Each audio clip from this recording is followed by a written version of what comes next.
Don't imagine us leaders to be something we aren't. We are servants of Christ, not his masters.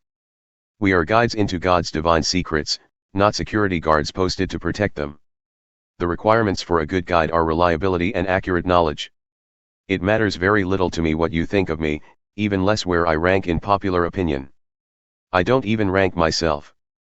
Comparisons in these matters are pointless. I'm not aware of anything that would disqualify me from being a good guide for you, but that doesn't mean much.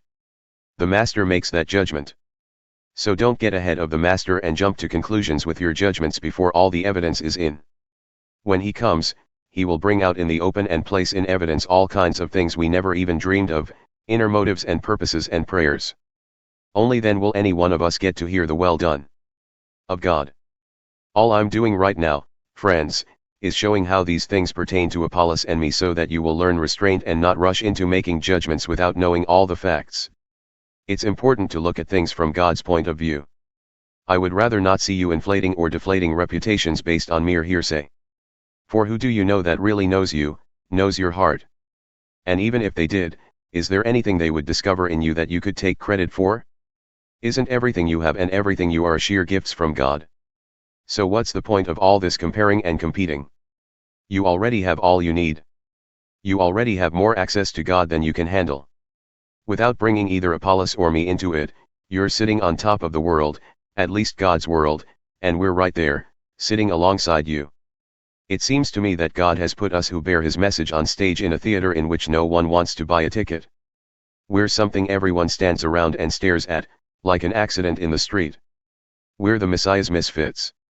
You might be sure of yourselves, but we live in the midst of frailties and uncertainties. You might be well thought of by others, but we're mostly kicked around. Much of the time we don't have enough to eat, we wear patched and threadbare clothes, we get doors slammed in our faces, and we pick up odd jobs anywhere we can to eke out a living. When they call us names, we say, God bless you. When they spread rumors about us, we put in a good word for them. We're treated like garbage, the leftovers that nobody wants. And it's not getting any better. I'm not writing all this as a neighborhood scold to shame you. I'm writing as a father to you, my children. I love you and want you to grow up well, not spoiled. There are a lot of people around who can't wait to tell you what you've done wrong, but there aren't many fathers willing to take the time and effort to help you grow up.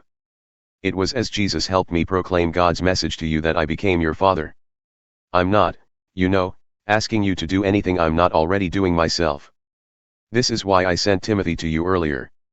He is also my dear son, and true to the master. He will refresh your memory on the instructions I regularly give all the churches on the way of Christ. I know there are some among you who are so full of themselves they never listen to anyone, let alone me. They don't think I'll ever show up in person. But I'll be there sooner than you think, God willing, and then we'll see if they're full of anything but hot air. God's way is not a matter of mere talk, it's an empowered life. So how should I prepare to come to you? As a severe disciplinarian who makes you walk the line? Or as a good friend and counselor who wants to share heart to heart with you? You decide.